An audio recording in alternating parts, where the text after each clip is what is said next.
Saudações, eu me chamo Marlon e nós iremos continuar o curso de Geografia para o segundo ano, continuação da aula 2, falando um pouco sobre o Fundo Monetário Internacional. Lembra?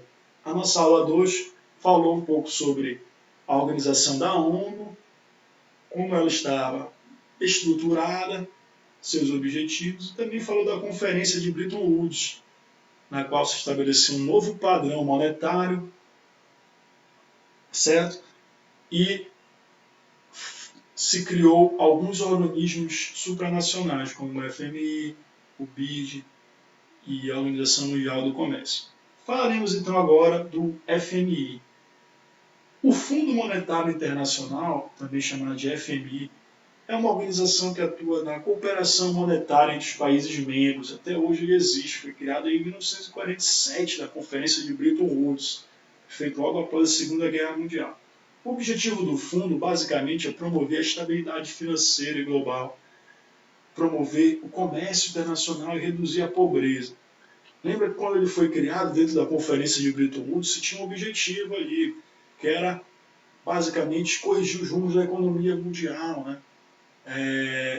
O mundo estava preocupado com a possibilidade de uma grande crise econômica após a Segunda Guerra Mundial. Perfeito? Então os Estados Unidos chamou todo mundo ali, os países principais, e propôs a criação desse fundo. Como é que funciona o FMI, basicamente? Ele concede empréstimos aos países membros que contribuem com o fundo, né? São basicamente aí 188 países membros, cada um contribui mensalmente com um determinado valor, ou periodicamente, né, anualmente com um determinado valor monetário. Esse país ele pode emprestar, né, dinheiro do fundo, e para isso se exige que esse país ele faça cortes de gastos em áreas não essenciais, né, promovam políticas de austeridade. O Estado precisa equilibrar os gastos e a arrecadação. Então, assim, você quer dinheiro, primeira coisa, você tem que fazer parte do fundo. Você é membro? Sim. Beleza. Mas além de você ser membro, você precisa mostrar que você pode pagar esse dinheiro. Pode pagar, lógico, é um juro baixo, né? Tem uns juros aí bem em conta, mas você tem que mostrar que pode pagar.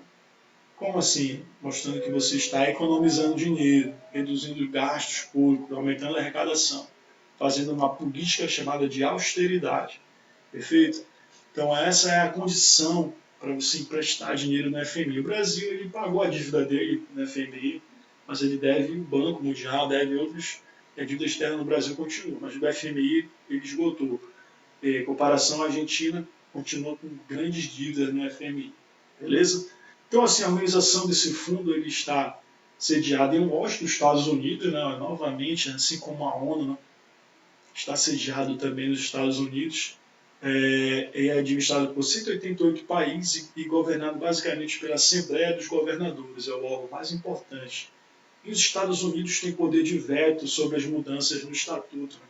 Veja como os Estados Unidos têm força dentro do FMI. Lógico, é o país que mais contribui também financeiramente com o fundo. E você vai ver, por exemplo, que 5 países detêm 39% dos votos, os países desenvolvidos, eles têm muito poder dentro do FMI, esses países, enquanto que os outros países em desenvolvimento, né, os países do Sul, têm apenas 40%, como você observa aqui no gráfico, a distribuição do FMI e o poder de voto, né, a consistência desses países. Você observa claramente que os Estados Unidos têm um poder de voto aí de 16,51, né? Se a gente for comparar, por exemplo, com os outros países. Os Estados Unidos, Japão, os principais, a Alemanha, Reino Unido, França, só eles têm aí um grande poder de voto, né? Um peso muito grande nas decisões tomadas pelo FMI, os rumos, né, de empréstimo, taxa de juros, etc. Então são países que têm grande voz, né, grande força dentro desse fundo. Além do FMI, foi criado também lá na Conferência de Bretton Woods, em 1947, após a Segunda Guerra Mundial, foi criado o Banco Internacional para a Reconstrução e Desenvolvimento, o BID, hoje conhecido como Banco Mundial. O BID, basicamente, ele é o banco, né, uma instituição semelhante ao FMI, que é o fundo, mas ele é um banco que gerencia basicamente um capital aí, turma, muito expressivo e tem como objetivo emprestar esse capital para países de renda média, países em desenvolvimento, países subdesenvolvidos, com o objetivo de reduzir a pobreza e as desigualdades, oferecer crédito para financiar projetos para o desenvolvimento, educação, combate à fome e projetos de infraestrutura. É um banco, né? Então lembra, o banco ele tem uma finalidade capitalista, né? Assim como o Fundo Monetário Internacional, emprestar juros, ainda que sejam juros baixos, né? Mas empresta juros, quer retorno de capital. O funcionamento está organizado em 187 países membros, que são acionistas. Cada um deles tem que colocar dinheiro na instituição, semelhante ao FMI, formando um capital que é empregado para conceder o crédito aos projetos. Então você observa aí que ele está organizado também, sede em Washington, nos Estados Unidos, e cada um dos países membros nomeia um governador para representar. Geralmente o ministro das Finanças, né? Você tem lá. E o Conselho dos Governadores é um dos órgãos principais, né, do Banco Mundial, e os Estados Unidos têm poder de veto. Né? Ele pode vetar uma decisão do Banco Mundial, por exemplo. Você vê como ele tem grande poder dentro dessa estrutura, como você observa aí, ó, o direito de voto dos Estados Unidos, do Japão, é bem superior aos outros países, né, da Alemanha. Para você ter uma ideia, o Brasil, mais 8 países da América do Sul têm poder de voto de 3,7, enquanto que a Alemanha sozinha tem poder de 4,08 turno. Para você ver, então, como os países do norte, né, os países aí dominantes, desenvolvidos, têm força dentro do Banco Mundial, dentro dessa estrutura supranacional que foi criada lá na Conferência de Bretton Woods, e até hoje existe, né, até hoje se faz presente no espaço mundial. Na sequência, também, durante a Conferência de Bretton Woods, em 1947, vou repetir isso para você, lá na Segunda Guerra Mundial, pós-Segunda Guerra Mundial, para reconstruir o mundo, construir a Europa, Plano Marshall, não lembro, cidade de dinheiro, de capital, que os Estados Unidos emprestaram para os europeus. Foi criado também um acordo geral de tarifas e comércio, olha lá, atualmente é chamado de Organização Mundial do Comércio. Funciona o GATT, né, que é o Acordo Geral de Tarifas e Comércio, funciona hoje dentro da Organização Mundial do Comércio, tudo bem? E basicamente criado aí em 94, mas passou a ser a OMC funcionar em 95, tá bom? Qual é o objetivo? Facilitar o comércio mundial entre os países membros, criando regras e acordos. A OMC, ela regula as relações econômicas no mundo, cria normas, regras para que haja justiça na comercialização entre os países membros. Perfeito? Que são 154 países membros, incluindo o Brasil aí nesse contexto. Bom, então observa aqui comigo que a OMC, ela regula, é uma grande juíza, digamos assim, das relações econômicas internacionais. E ela está organizada basicamente em princípios básicos, que são os princípios de reciprocidade, redução de barreira tarifária, justa relação comercial entre os países ricos e pobres, que você observa basicamente em 5 princípios, que eu não vou ler aqui para você, mas você vai aprofundar posteriormente, né, esses princípios aí. Vou só colocar para você, por exemplo, aqui o princípio da concorrência leal. Tem que ter uma concorrência leal. Tá? Comércio justo, uma taxa justa para circular produtos entre países. Então, um país, por exemplo, ele não pode simplesmente colocar, para entrar esse produto meu, eu tenho que pagar o triplo do valor desse produto. Não pode ser uma taxa abusiva. Né? Tem que ser uma relação justa. Então, são esses mecanismos que regulam a OMC, os princípios básicos que irão, de certa maneira, conduzir conflitos que realmente aparecem nessas relações econômicas, conflitos que são muito fortes, que a gente vai ver lá nos blocos econômicos, relação do Brasil com os Estados Unidos com a venda de suco de laranja, por exemplo, um conflito muito forte. Os americanos taxam o suco de laranja, chegaram a taxar num valor abusivo, né? Perfeito? O nosso suco de laranja que circulava no território americano. E por aí vai. São coisas que a gente vai ver lá em blocos econômicos que eu já estou antecipando para você aqui. Tá bom? Os princípios da OMC. Também foi criado, tá certo? O grupo dos 8. Isso aí já não foi na conferência de Bretton Woods.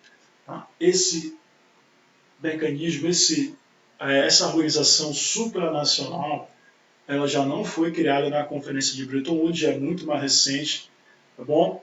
E ela foi criada basicamente aí numa organização dos 8 países mais ricos e influentes do mundo, turma. O G8. Quem são esses países? São Inglaterra, Rússia, Canadá, França, Estados Unidos, perfeito? Aí você vai encontrar quem mais? Itália, Japão e Alemanha, perfeito? G8, grupo dos 8. Qual o objetivo do G8? É definir os rumos da economia mundial, turma.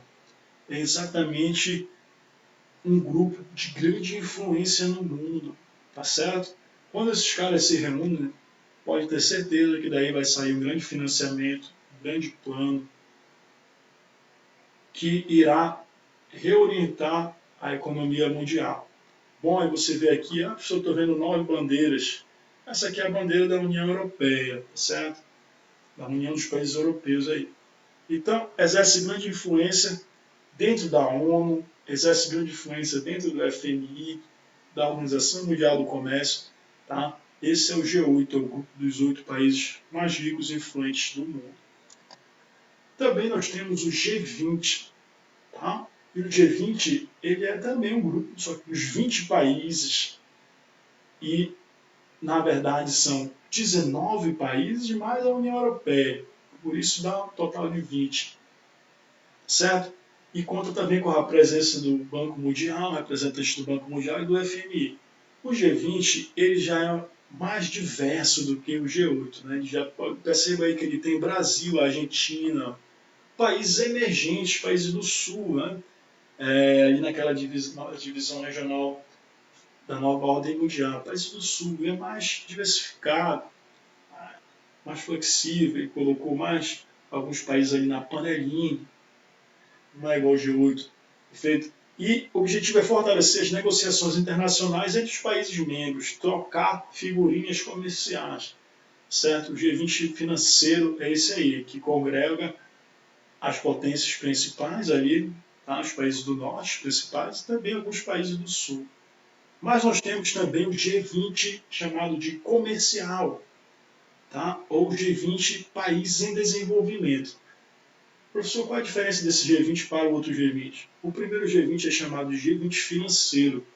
Como eu falei para você, ele congrega países desenvolvidos do norte e alguns países do sul, subdesenvolvidos. Já o G20 comercial, esse que eu estou mostrando para você aqui, ele congrega países emergentes, subdesenvolvidos somente.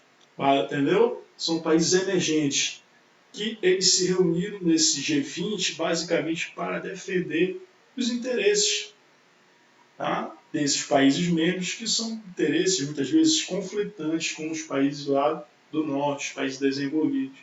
Então o G20 comercial é um grupo, digamos assim, que vai defender os interesses dos países em desenvolvimento, principalmente os interesses agrícolas, como eu falei para você, do suco de laranja, por exemplo, do Brasil, e outras coisas também, a soja brasileira e outros produtos agrícolas que esses países em desenvolvimento exportam para os países desenvolvidos.